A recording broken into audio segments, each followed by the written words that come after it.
Continuamos con Melémber Arias Zapata Zavala en representación de la institución educativa María Auxiliadora de la ciudad de Cartago. La institución educativa María Auxiliadora de Cartago Valle es de carácter oficial y está ubicada en la zona urbana de la ciudad. Atiende a una población de 1.152 estudiantes. En 1909 abrió sus puertas y en 1915 graduó las primeras maestras normalistas, aunque solo hasta 1940 quedó reconocido oficialmente como normal de señoritas. El 26 de octubre de 1954, el colegio fue departamentalizado. Ofrece una educación religiosa católica, pero sin excluir otros credos, basada en los principios de libertad religiosa. El proyecto educativo institucional está fundamentado en los principios de la moral cristiana y la filosofía franciscana, formando personas de bien con los principios del Evangelio dentro de una ética sólida que una a la excelencia académica y le dé mejores opciones dentro de los adelantos científicos. El énfasis educativo es el de tecnología y su infraestructura en TIC consiste en 120 computadores distribuidos en 3 salas de informática, todas con acceso a internet de 8 megas. Los estudiantes reciben 3 horas semanales de informática y llevan 4 años utilizando Scratch.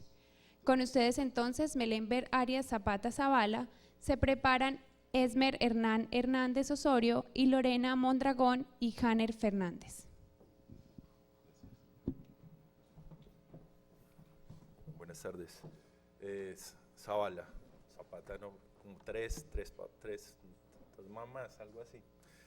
Bueno, les cuento que el proyecto de Scratch nace a partir de Educatic 2012. En el colegio no sabíamos nada y vine en el 2012 al primer evento que hubo acá y de aquí surgió la idea de implementar Scratch y ya llevamos pues 4 años con él. Solamente se da en el grado 9º con estudiantes de 14 años y el proyecto consiste en que ellas crean una serie de aplicativos para una serie de falencias que tienen las niñas de primaria. ¿Listo? El proyecto se llama Didáctica Creativa, haciendo fácil lo difícil. ¿Por qué haciendo fácil lo difícil? Porque cada vez que hablamos de programación inmediatamente tenemos o nos llega a la cabeza que es muy complicado, que la programación solamente es para genios, que la programación es solamente para gente de la universidad y resulta que no. Está demostrado que los chicos, en este caso las chicas, son capaces de producir nuevos elementos en lo que tiene que ver con la programación y que lo hacen de manera excelente. ¿Cuál fue el problema? Entonces, ya el modelo tradicional de enseñanza está agotado, ¿sí? Ese modelo conductista, entonces muchos estudiantes no alcanzaban las competencias en 4 áreas, matemáticas, sociales, inglés y castellano, pero ¿qué estudiantes? Las estudiantes de primaria no alcanzaban las competencias allí. Entonces, ¿qué se hizo? A partir de allí, el área de tecnología e informática decidió empezar a organizar ese desfase que había a través de ¿quién? A través de los estudiantes de 9º que veían Scratch y entonces se decidió crear una serie de aplicativos en esas 4 áreas que supieran las diferentes falencias que tenían. Entonces, ¿qué se hizo? Se empezó ya a hablar del lenguaje de programación de Scratch, nadie conocía. Yo recuerdo que cuando se empezó en Cartago con Scratch, todo el mundo decía que yo estaba loco, pues igual es una ciudad pequeña, entonces me volví como muy popular, ¿no? Entre comillas popular, precisamente por eso. Pero está demostrado pues que es una muy buena opción para generar otro tipo de conocimientos y para elevar los conceptos. ¿Cuál era el problema? Entonces, era cómo desplegamos una estrategia didáctica para diseñar, aplicar y evaluar el aprendizaje a partir del lenguaje de programación. ¿Pero cuál lenguaje de programación? Scratch, un lenguaje de programación modular que permita que las estudiantes, tanto de grado 9º, adquieran competencias en programación y las estudiantes de primaria suplan una serie de falencias que tienen diferentes áreas. Entonces, ¿será que ese diseño de implementación y evaluación de los objetos de aprendizaje permitirá mejorar esa apropiación y ese desarrollo de habilidades lógico-matemáticas? Pues resulta que sí. El proyecto ha sido un éxito. Las niñas han mejorado su capacidad de pensamiento lógico-matemático, además que es una fortaleza del colegio, y las niñas de primaria han logrado superar una serie de falencias que tienen o que tenían en las diferentes áreas. ¿Cuál era el objetivo? Mejorar esa apropiación, la construcción y circulación e interacción de saberes en la escuela, o sea, allí entre ellas a través del uso de Scratch como dispositivo didáctico. O sea, la excusa era Scratch y funcionó. Perfecto, porque si hubiéramos hablado del lenguaje C, de Base y de HTML, pues la cosa sería más compleja, pero estábamos hablando de un lenguaje fácil de entender, muy didáctico, y que permitió pues, desarrollar ese pensamiento lógico-matemático y que las estudiantes empezaran a tener un poco más de creatividad en cada una de sus propuestas, y ahorita lo vamos a ver. ¿Cuáles fueron los objetivos específicos?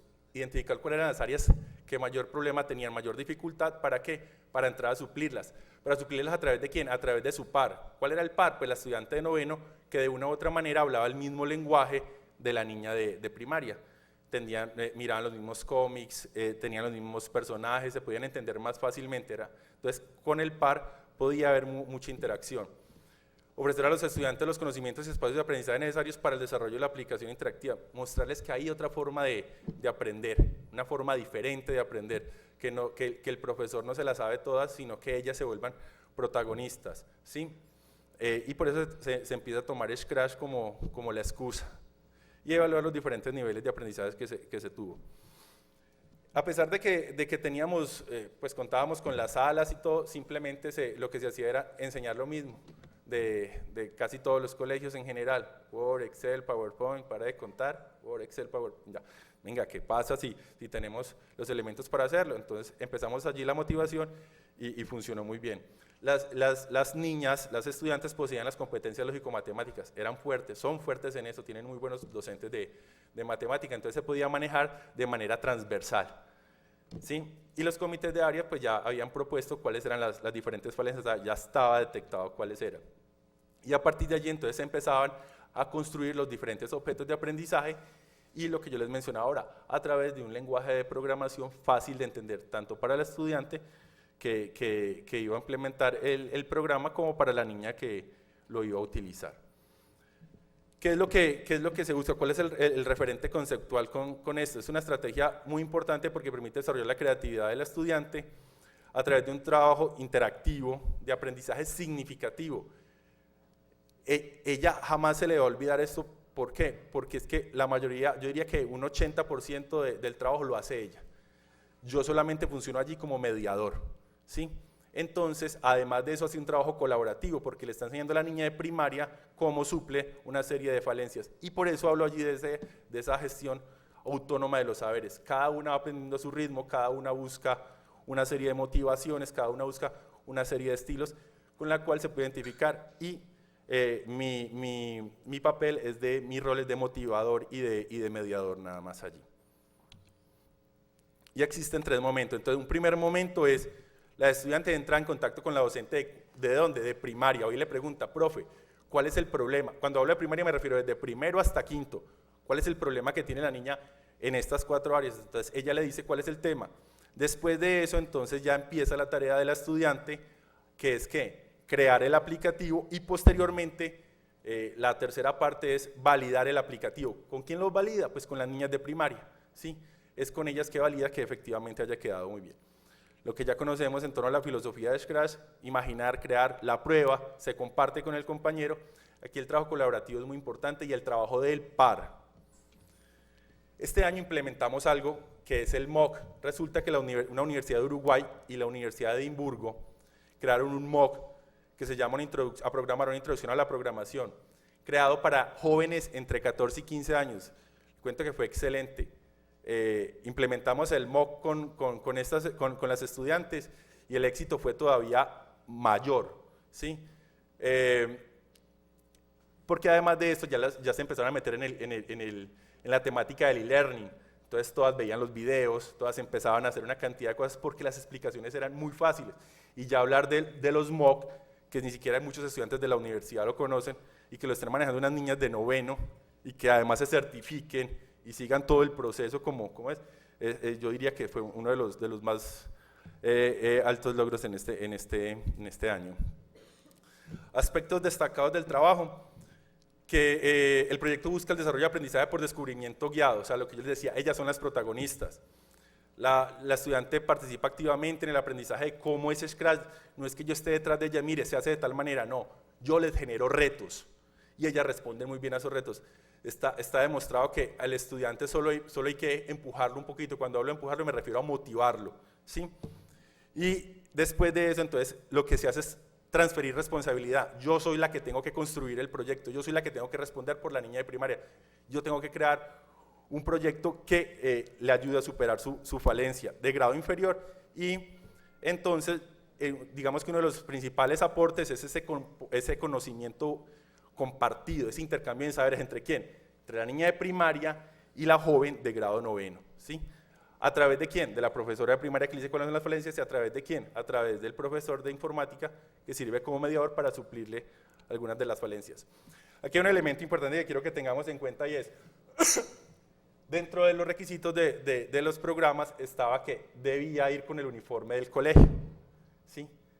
Cada una debía ir con, ¿para qué? Para generar identidad, ¿sí? Entonces, claro, cuando yo veo, además que debía ser una chica, ¿sí? Entonces, cuando yo veo una chica con el uniforme del colegio, cuando digo yo veo, me refiero a la niña de primaria, inmediatamente se va a sentir identificada, ¿sí? Una niña igual que yo, ¿sí? Que tiene unas falencias que me va a enseñar a multiplicar. Posteriormente, observemos esta segunda, también, otra niña allí, con el mismo uniforme pero diferente. Otra niña que se parece a una princesa, ¿sí? Pero también con el uniforme. Y la última, mire, también, recordemos que hay niñas gorditas, lindas en clase, también con el uniforme. Voy a probarles el primero. Entonces, uno de los requisitos era que debía llevar una lección y posteriormente debía llevar lo que era la prueba. Entonces les voy a mostrar. Hola, ¿cómo estás? Mi nombre es Natalia. ¿Tú cómo te llamas? Todas tienen que llevar lo mismo.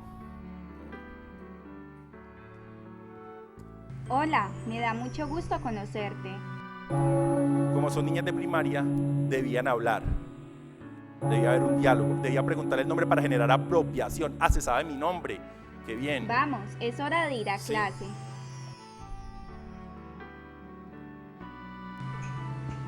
Nuestra clase de hoy es de...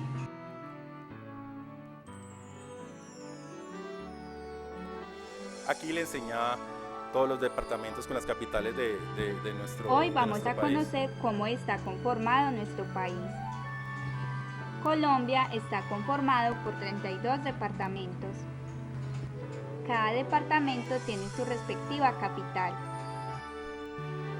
Si primero quieres repasar, presiona repaso. Si quieres pasar a la evaluación, presiona Y la evaluación lección. tiene 2 niveles, entonces el mayor nivel empieza a ser un poco Presiona más. sobre el departamento que desee saber su capital. Entonces Presiona sobre la flecha si deseas ir hacia atrás. aquí le dice cuál es. La capital de Casanare es Yopal. La capital de Putumayo es Mocoa. La capital de Atlántico es Y Barranquilla. así sucesivamente. Posteriormente, entonces ya venimos para la parte de la lección. Veamos Maneja si los has 2 niveles. aprendido. Elige uno de los 2 niveles según tu aprendizaje. En el nivel 1 le aparecen las opciones. Selecciona la respuesta Ella correcta solamente escribiendo la selecciona. letra En el nivel 2 correspondiente. debe escribir, o sea, no tiene ayuda. ¿Cuál es la capital de Huila? Entonces, Muy bien. ¿Cuál es la capital del Atlántico? Muy bien. ¿Cuál es la capital de Meta? pongámosle la A. Sí, y así- Incorrecto, y- la respuesta es B, Villavicencio. Y así continúa. Les voy a mostrar otro, porque no solamente era de sociales, ¿sí? Sino también uno donde le enseñaba el vocabulario en inglés, ¿sí?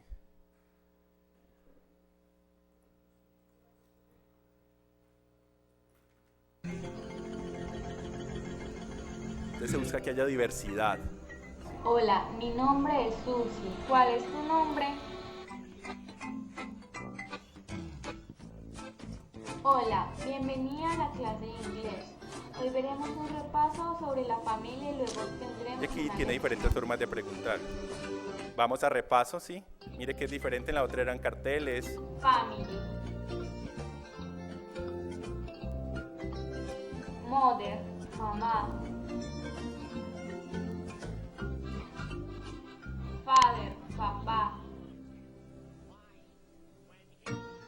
sister, hermana. Ha sido un éxito, las niñas han Brother, mejorado mucho hermano. las falencias que tenían en diferentes áreas porque ya se ha implementado. Baby, ¿sí? bebé. Ya se ha implementado en el colegio, las niñas llegan a la sala de informática para validar que ella realmente haya quedado bien el programa. Si quedó mal, entonces ella le dice no lo entiendo y la niña lo modifica. Dale clic en volver. Ya viene volver y ya viene la parte de la lección. Ahora haremos la lección para saber sus aprendidos. Escribe el nombre correspondiente según Como la son niñas de imagen. primaria, no alcanzan a ¿Cuál leer, es mi entonces nombre? por eso tiene que haber sonido. Muy bien, has acertado. ¿Cuál es mi nombre? La respuesta es grandfather. Vuelve a intentarlo.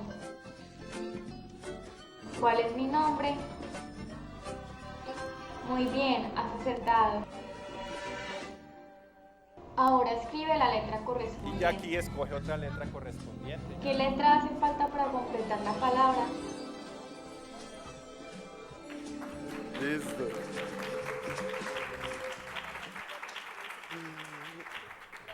Ok, gracias.